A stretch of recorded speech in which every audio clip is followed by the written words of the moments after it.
Hi ಸ್ನೇಹಿತರೆ, ಎಲ್ರಿಗೂ ನಮಸ್ಕಾರ. ನಾನು ನಿಮ್ಮ Suchith. Welcome to my world Kannada YouTube channel. ಎಲ್ಲರೂ ಹೇಗಿದ್ದೀರಾ? ಎಲ್ಲರೂ ತುಂಬ ಚೆನ್ನಾಗಿದ್ದೀರಾ ಅಂತ ಅಂದ್ಕೊತೀನಿ. ಸೊ ಇವತ್ತಿನ ವೀಡಿಯೋವನ್ನು ಪ್ರಾರಂಭ ಮಾಡೋದಕ್ಕಿಂತ ಮುಂಚೆ ಎಲ್ಲರೂ ನನ್ನ ಚಾನಲ್ನ ಸಬ್ಸ್ಕ್ರೈಬ್ ಮಾಡ್ಕೊಳ್ಳಿ, ವೀಡಿಯೋನ ಶೇರ್ ಮಾಡಿ, ಲೈಕ್ ಮಾಡಿ, ಮತ್ತು ವೀಡಿಯೋ ನೋಡಾದಮೇಲೆ ಅದಕ್ಕೆ ಕಮೆಂಟ್ ಮಾಡೋದನ್ನು ಮರಿಬೇಡಿ. ಯಾಕಂದರೆ ಒಂದು ಒಳ್ಳೆಯ ಇನ್ಫಾರ್ಮೇಷನ್ ತೊಗೊಂಡು ಬರ್ತಾ ಇದ್ದೀನಿ. ಸ್ನೇಹಿತರೆ, ಇವತ್ತಿನ ಕಾನ್ಸೆಪ್ಟ್ ಬಂದುಬಿಟ್ಟು ಒಂದು ಬ್ಯಾಂಕಿಗೆ ಸಂಬಂಧಪಟ್ಟ ಹಾಗೆ ಒಂದು ವಿಚಾರ. ತುಂಬ ಲಾಂಗಾಗಿ ಹೇಳೋದಕ್ಕೋಗಲ್ಲ, ಶಾರ್ಟಾಗಿ ನಾನು ಆದಷ್ಟು ಬೇಗ ಹೇಳಿ ಮುಗಿಸ್ತೀನಿ ವಿಷಯನ. ಒಬ್ಬ ರೈತ ಬ್ಯಾಂಕ್ ಹೋಗ್ತಾರೆ. ಬ್ಯಾಂಕಲ್ಲೊಂದು ಕೃಷಿಗೆ ಸಂಬಂಧಪಟ್ಟ ಹಾಗೆ ಒಂದು ಅಪ್ಲಿಕೇಶನ್ನ ಫಿಲ್ ಮಾಡಬೇಕಿರುತ್ತೆ. ಆ ರೈತರಿಗೆ ಇಂಗ್ಲೀಷು ಅಥವಾ ಕನ್ನಡ ಅಷ್ಟೊಂದು ಓದೋಕ್ಕೆ ಬರೆಯೋದಕ್ಕೆ ಅವ್ರಿಗೆ ಬರಲ್ಲ. ಸೊ ಅವ್ರೇನು ಮಾಡ್ತಾರೆ, ಯಾರತ್ತಾದರೂ ಈ ಚಾನಲ್ನ ಫಿಲ್ ಮಾಡಿಸ್ಬೇಕು ಅಂತೇಳಿ ನೋಡ್ತಾರೆ. ಅಲ್ಲಿ ಯಾರೊಬ್ಬರು ಬ್ಯಾಂಕಿಗೆ ಬಂದವರು ಏನೋ ಫಾರ್ಮ್ ಫಿಲ್ ಮಾಡ್ತಿರ್ತಾರೆ, ಅವ್ರ ಹತ್ರ ಕೊಡ್ತಾರೆ, ಸರ್ ಇದೊಂದು ಫಿಲ್ ಮಾಡಿಕೊಡಿ ಅಂತೇಳಿ. ಆ ವ್ಯಕ್ತಿ ಅದನ್ನು ಫಾರ್ಮ್ನ ಫಿಲ್ ಮಾಡಿಕೊಡ್ತಾರೆ. ಇವರು ಅದನ್ನು ತೊಗೊಂಡೋಗಿ ಬ್ಯಾಂಕ್ ಅವ್ರ ಹತ್ರ ಕೊಡ್ತಾರೆ. ಕೊಟ್ಟಾಗ ಇದು ಸರಿ ಇಲ್ಲ ಅಂತೇಳಿ ರಿಜೆಕ್ಟ್ ಮಾಡ್ತಾರೆ. ಸೊ ನೆಕ್ಸ್ಟ್ ಇನ್ನೊಂದು ಫಾರ್ಮ್ನ ಇಸ್ಕೊಂಡು ಏನು ಮಾಡ್ತಾರೆ, ಆಚೆ ನೋಡ್ತಾರೆ, ಯಾರೂ ಫ್ರೀ ಇರಲ್ಲ. ಬ್ಯಾಂಕಲ್ಲಿ ಕೆಲಸ ಮಾಡೋರು ಏನಿದ್ದಾರೆ, ಒಂದು ಕೌಂಟ್ರಲ್ಲಿ ಒಂದು ಲೇಡಿ ಕೂತಿರ್ತಾರೆ. ಅವ್ರ ಹತ್ರ ತೊಗೊಂಡು ಒಂದು ಫಾರ್ಮ್ ಕೊಡ್ತಾರೆ. ಮೇಡಮ್, ಈ ಫಾರ್ಮ್ ಫಿಲ್ ಮಾಡೋಕ್ಕೆ ನಂಗೆ ಗೊತ್ತಾಗ್ತಿಲ್ಲ, ಯಾರೋ ಒಬ್ಬರ ಹತ್ರ ಕೊಟ್ಟೆ, ಸೊ ಬರ್ಕೊಟ್ಟಿದ್ರು, ಅದು ಸರಿ ಇಲ್ಲ ಅಂತ ಹೇಳಿದ್ರು, ದಯವಿಟ್ಟು ಇದೊಂದು ಫಿಲ್ ಮಾಡಿಕೊಡಿ ಅಂತ ಕೇಳಿದಾಗ ಬ್ಯಾಂಕ್ ಅವರು ಸ್ವಲ್ಪ ಮಿಸ್ಬಿಹೇವ್ ಮಾಡ್ತಾರೆ. ಓದಕ್ಕೆ ಬರೆಯೋಕ್ಕೆ ಬಂದಿಲ್ಲ ಅಂತ ಹೇಳಿದ್ರೆ ಯಾಕೆ ಬ್ಯಾಂಕಿಗೆ ಬರ್ತೀರಾ, ಯಾಕೆ ಅಕೌಂಟ್ ಮಾಡ್ತೀರಾ, ಲೈಕ್ ಆ ಥರ ಒಂದು ಮಾತಾಡ್ತಾರೆ. ಸೊ ನಮ್ಮ ಕೆಲಸ ಏನಿದ್ರು ನೀವು ಕೊಟ್ಟಿರುವಂಥ ಫಾರ್ಮ್ನ ತಿದ್ದಿ ಕೊಡೋದು ಮಾತ್ರ ನಮ್ಮ ಕೆಲಸ ಆಗಿರುತ್ತೆ. ಸೊ ಯಾವುದೇ ಕಾರಣಕ್ಕೂ ಫಾರ್ಮ್ ಎಲ್ಲ ನಾವು ಫಿಲ್ ಮಾಡಿಕೊಡೋದಕ್ಕಾಗಲ್ಲ ಅನ್ನೋ ಥರ ಇದು ಮಾಡ್ತಾರೆ. ಈ ರೈತ ಏನು ಮಾಡ್ತಾರೆ, ಒಂದು 2-3 ಟೈಮ್ ರಿಕ್ವೆಸ್ಟ್ ಮಾಡ್ತಾರೆ. ರಿಕ್ವೆಸ್ಟ್ ಮಾಡಿದ್ರು ಅವರನ್ನು ಬರ್ಕೊಡಲ್ಲ. ಆಮೇಲೆ ಏನು ಮಾಡ್ತಾರೆ, ಸರಿ ಹೋಗಲಿ ಪರವಾಗಿಲ್ಲ, ನನ್ನ ಮಗನ ಹತ್ರನೇ ಈ ಫಾರ್ಮ್ನ ಫಿಲ್ ಮಾಡಿಸ್ಕೊಂಡು ಬರೋಣ ಅಂತೇಳಿ ರೈತ ಬ್ಯಾಂಕಿಂದ ಹೊರಗಡೆ ಹೋಗ್ತಾರೆ. ಒಂದು ಎಕ್ಸಿಟ್ ಗೇಟ್ ಏನಿದೆ ಆ ಕಡೆ ಹೋಗ್ತಾರೆ. ಅವಾಗ ಅಲ್ಲಿರೋ ಸೆಕ್ಯೂರಿಟಿ ಏನು ಮಾಡ್ತಾರೆ, ಅದನ್ನು ನೋಡ್ತಾರೆ. ನೋಡಿ ಕರೀತಾರೆ, ಸರ್ ಬನ್ನಿ, ಇಲ್ಲಿ ಏನಾಯಿತು ಸರ್ ಅಂತೇಳಿ. ಇಲ್ಲ, ಇದೊಂದು ಫಾರ್ಮ್ ಫಿಲ್ ಮಾಡ್ಕೊಡ್ಬೇಕಿತ್ತು, ಯಾರೂ ಮಾಡ್ಕೊಡ್ತಾ ಇಲ್ಲ, ಹಾಗಾಗಿ ನನ್ನ ಮಗನ ಹತ್ರ ಫಾರ್ಮ್ ಫಿಲ್ ಮಾಡಿಸ್ಕೊಂಬರೋಣ ಅಂತ ಹೋಗ್ತಾ ಇದ್ದೀನಿ ಅಂತೇಳಿ. ಆಗ ಆ ಸೆಕ್ಯೂರಿಟಿ ಹೇಳ್ತಾರೆ, ಕೊಡಿ ಸರ್, ನಾನು ಫಿಲ್ ಮಾಡಿಕೊಡ್ತೀನಿ ಅಂತೇಳಿ. ಸರಿ ಆಯಿತಪ್ಪ ಅಂತೇಳಿ ಲಾಸ್ಟಿಗೆ ಅವರು ಫಾರ್ಮ್ನ ಸೆಕ್ಯೂರಿಟಿ ಫಿಲ್ ಮಾಡಿಕೊಡ್ತಾರೆ. ಫಿಲ್ ಮಾಡಿಕೊಟ್ಟ ತಕ್ಷಣ ಇವು ತೊಗೊಂಡೋಗಿ ಅಲ್ಲಿ ಸಿಬ್ಬಂದಿ ಅವ್ರ ಹತ್ರ ಕೊಡ್ತಾರೆ. ಅವರು ಅದನ್ನು ಅವಾಗ ಎಕ್ಸೆಪ್ಟ್ ಮಾಡ್ತಾರೆ. ಸೊ ರೈತ ಏನು ಮಾಡ್ತಾರೆ, ಹೊರಗಡೆ ಬರ್ತಾರೆ. ಇಲ್ಲಿ ಇನ್ಫಾರ್ಮೇಷನ್ ಕೊಡಬೇಕಾಗಿರೋದು ಇಷ್ಟೇ, ಬ್ಯಾಂಕ್ನಲ್ಲಿರುವಂಥ ಒಬ್ಬರು ಸೆಕ್ಯೂರಿಟಿ ಏನಿದ್ದಾರೆ ಅವರಿಗಿರೋ ಒಂದು ಕಾಳಜಿ ಕೂಡ ಬ್ಯಾಂಕಲ್ಲಿರುವಂಥ ಕೆಲವೊಂದು ಸಿಬ್ಬಂದಿ ವರ್ಗದವರಿಗೆ ಯಾಕಿಲ್ಲ? ಅಲ್ಲ, ಓದಕ್ಕೆ ಬರೆಯೋಕ್ಕೆ ಗೊತ್ತಿಲ್ಲ ಅಂತ ಹೇಳಿದರೆ ಏನಿದೆ ಅದರಲ್ಲಿ?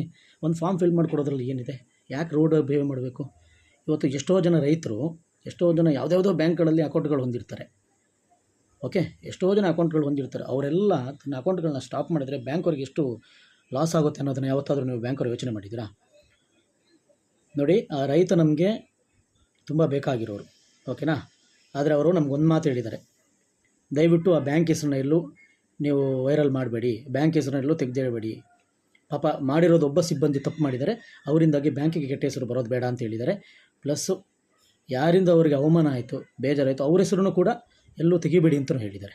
ನೋಡಿ ಎಷ್ಟು ಒಳ್ಳೆಯ ಗುಣ ಇದೆ ರೈತರಿಗೆ ಅಂತೇಳಿ. ರೈತರಿಗೆ ಇನ್ನೊಬ್ಬರನ್ನ ಬೆಳೆಸೋಕ್ಕೆ ಗೊತ್ತು, ಇನ್ನೊಬ್ರಿಗೆ ಒಳ್ಳೇದು ಮಾಡೋಕ್ಕೆ ಹೊರತು ಇನ್ನೊಬ್ರಿಗೆ ಹರ್ಟ್ ಮಾಡೋಕ್ಕೆ ಗೊತ್ತಿಲ್ಲ, ಇನ್ನೊಬ್ರಿಗೆ ನೋವು ಮಾಡೋಕ್ಕೆ ಗೊತ್ತಿಲ್ಲ, ಅಥವಾ ಇನ್ನೊಬ್ಬರನ್ನು ತುಳಿಯೋದಕ್ಕೆ ಗೊತ್ತಿಲ್ಲ. ರೈತರು ಯಾವತ್ತೂ ಇನ್ನೊಬ್ಬರನ್ನ ಬೆಳೆಸ್ತಾರೆ.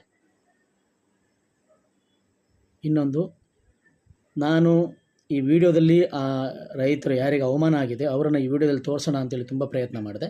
ಆದರೆ ಅವರೇ ನಮಗೆ ಮೊದಲೇ ಹೇಳಿದ್ದಾರೆ, ದಯವಿಟ್ಟು ಈ ಥರ ಪ್ರಚಾರಗಳೆಲ್ಲ ನಮಗೆ ಬೇಡ, ಸೊ ಯಾವುದೇ ಕಾರಣಕ್ಕೂ ನಾನು ಮೀಡಿಯಾ ಮುಂದೆ ಬರಲ್ಲ ಅಂತ ಹೇಳಿದರೆ. ನೋಡಿ ದೊಡ್ಡ ಗುಣ.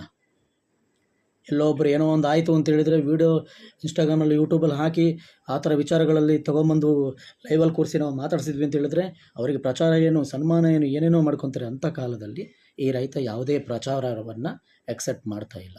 ಇವರು ನನ್ನ ಪ್ರಕಾರ ನಿಜವಾದ ರೈತ. ಸೊ ನನ್ನ ವಿಡಿಯೋದ ಉದ್ದೇಶ ಇಷ್ಟೇ, ಯಾರೇ ಆಗಲಿ ಬ್ಯಾಂಕಿಗೆ ಬಂದಾಗ ಅವರನ್ನು ಒಂದು ಒಳ್ಳೆ ರೀತಿಯಲ್ಲಿ ನಡೆಸ್ಕೊಳ್ಳಿ, ಒಳ್ಳೆ ರೀತಿಯಲ್ಲಿ ಮಾತಾಡಿ. ನಿಮ್ಮ ಕೆಲಸ ಅದು, ಅಪ್ಲಿಕೇಶನ್ ಫಿಲ್ ಮಾಡ್ಕೊಳ್ಳೋದು ನಿಮ್ಮ ಕೆಲಸ. ಬ್ಯುಸಿ ಇದ್ದರೆ 2 ನಿಮಿಷ ವೆಯ್ಟ್ ಮಾಡಿ ಅಂತ ಹೇಳಿ. ನನಗಾಗಲ್ಲ, ನಾನು ಮಾಡಲ್ಲ, ಯಾಕೆ ಹೇಳ್ತೀರಾ ಆ ಥರ? ಎಲ್ಲರೂ ಎಜುಕೇಟೆಡ್ ಇರ್ತಾರೆ ಪ್ರಪಂಚದಲ್ಲಿ, ಎಲ್ಲರೂ ಎಜುಕೇಟೆಡ್ ಇರ್ತಾರೆ. ನಾಳೆ ನಿಮ್ಮ ಮನೆಯವರೇ ಆ ಥರ ಬ್ಯಾಂಕಿಗೆ ಬಂದಾಗ ಇನ್ನೊಬ್ಬರು ನಿಮ್ಮ ಮನೆಯವರಿಗೆ ಅವಮಾನ ಮಾಡಿದರೆ ನಿಮ್ಗೆ ಹೇಗಿರುತ್ತೆ? ಜಸ್ಟ್ ಯೋಚನೆ ಮಾಡಿ. ಇದು ಯಾವುದೇ ಪ್ರಚಾರಕ್ಕಲ್ಲ. ನನ್ನ ಉದ್ದೇಶ ಇಷ್ಟೇ ಸ್ನೇಹಿತರೆ, ಈ ವಿಡಿಯೋನ ಎಲ್ಲ ಕಡೆ ಶೇರ್ ಮಾಡಿ. ಯಾವ ಬ್ಯಾಂಕಿನವರಿಂದ ಒಬ್ಬ ರೈತನಿಗೆ ಅವಮಾನ ಆಗಿದೆಯೋ ಅವ್ರವರೆಗೂ ಈ ವಿಡಿಯೋ ರೀಚ್ ಆಗಬೇಕು. ಅವರು ಅದನ್ನು ನೋಡಿ ಅವ್ರ ತಪ್ಪನ್ನ ಅವ್ರು ತಿದ್ದುಕೊಳ್ಬೇಕು.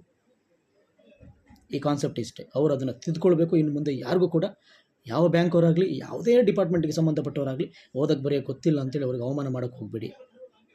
ಅದು ದೊಡ್ಡ ತಪ್ಪು. ಅದು ಬದಲಾಗಿ ನಾನಷ್ಟೇ ಕೇಳ್ಕೊಳೋದು. ನಾನೇನೋ ಪ್ರಚಾರ ಮಾಡಿಬಿಟ್ಟು ಯಾರೋ ಒಬ್ಬರ ಬಗ್ಗೆ ಮಾತಾಡಿ, ಯಾರೊಬ್ಬರ ಬಗ್ಗೆ ಏನೇನೋ ಹೇಳಿ ನಾನು ಹೈಲೈಟ್ ಆಗಿ ನಾನೊಂದು ಒಳ್ಳೆಯ ನೇಮ್ ಫ್ರೇಮ್ ಕ್ರಿಯೇಟ್ ಮಾಡ್ಕೊಳ್ಳುವಂಥ ಅವಶ್ಯಕತೆ ನನಗಿಲ್ಲ. ನನ್ನ ಕಣ್ಣು ಮುಂದೆ ನಡೀತಿರುವಂಥ ವಿಚಾರಗಳ ಬಗ್ಗೆ ನಾನು ಮಾತಾಡ್ತೀನಿ. ತಪ್ಪಿದರೆ ತಪ್ಪಿದೆ ಅಂತೇಳಿ, ನಿಮಗೂ ತುಂಬ ಜನಕ್ಕೆ ಬ್ಯಾಂಕಲ್ಲಿ ಈ ಥರ ಎಕ್ಸ್ಪೀರಿಯನ್ಸ್ ಆಗಿರುತ್ತೆ. ದಯವಿಟ್ಟು ಕಮೆಂಟ್ ಮುಖಾಂತರ ತಿಳಿಸಿ. ವಿಡಿಯೋನ ಹೆಚ್ಚಾಗಿ ಎಲ್ರಿಗೂ ಶೇರ್ ಮಾಡಿ. ಇನ್ನು ಮುಂದೆ ಯಾವುದೇ ಕಾರಣಕ್ಕೂ ಈ ಥರ ವಿಚಾರಗಳು ನಡೀಬಾರ್ದು. ಸೊ ನಿಮ್ಮಲ್ಲಿ ಏನಾದರೂ ನಡೆದಿದ್ದರೆ ದಯವಿಟ್ಟು ಈ ವಿಚಾರ ನನ್ನ ಹತ್ರ ನಿಮ್ಮ ವಿಚಾರಗಳನ್ನ ಹಂಚ್ಕೊಳ್ಳಿ. ವಿಡಿಯೋನ ಎಲ್ರಿಗೂ ಶೇರ್ ಮಾಡಿ, ಚಾನಲನ್ನು ಸಬ್ಸ್ಕ್ರೈಬ್ ಮಾಡ್ಕೊಳ್ಳಿ, ವಿಡಿಯೋಗೊಂದು ಲೈಕ್ ಕೂಡ ಮಾಡಿ. ಸೊ ಇನ್ನು ಮುಂದೆ ಈ ಥರ ವಿಚಾರಗಳು ನಡಿಬಾರ್ದು ಅನ್ನೋದು ನನ್ನ ಉದ್ದೇಶ. ಅಷ್ಟು ಬಿಟ್ಟರೆ ಇನ್ನೇನಿಲ್ಲ. ನನ್ನ ಮೈ ವರ್ಲ್ಡ್ ಕನ್ನಡ ಯೂಟ್ಯೂಬ್ ಚಾನಲಿಂದ ನಾನು ರಿಕ್ವೆಸ್ಟ್ ಮಾಡ್ಕೊಳೋದು ಇಷ್ಟೇ: ಯಾರು ಕೂಡ ಯಾರಿಗೂ ಅವಮಾನ ಮಾಡಬೇಡಿ, ಯಾರು ಕೂಡ ಯಾರಿಗೂ ನೋವು ಮಾಡಿಬಿಡ್ಬೇಡಿ ಅನ್ನೋದಷ್ಟೇ ನನ್ನ ಉದ್ದೇಶ. ಸೊ ನನ್ನ ವಿಡಿಯೋ ನಿಮಗೆಲ್ಲ ಇಷ್ಟ ಆಗಿದೆ ಅಂತ ಅಂದ್ಕೊತೀನಿ. ಇಷ್ಟ ಆಗಿದ್ದರೆ ಶೇರ್ ಮಾಡಿ, ಲೈಕ್ ಮಾಡಿ, ಕಮೆಂಟ್ ಮಾಡಿ, ಚಾನಲ್ನ ಸಬ್ಸ್ಕ್ರೈಬ್ ಮಾಡಿ. ಸೊ ಮುಂದೆ ಇನ್ನೊಂದು ಇದೇ ಥರ ಒಂದು ಒಳ್ಳೆಯ ವಿಚಾರ ಹಿಡ್ಕೊಂಡು ನಾನು ಬರ್ತೀನಿ ನಿಮ್ಮ ಮುಂದೆ. Thank you so much.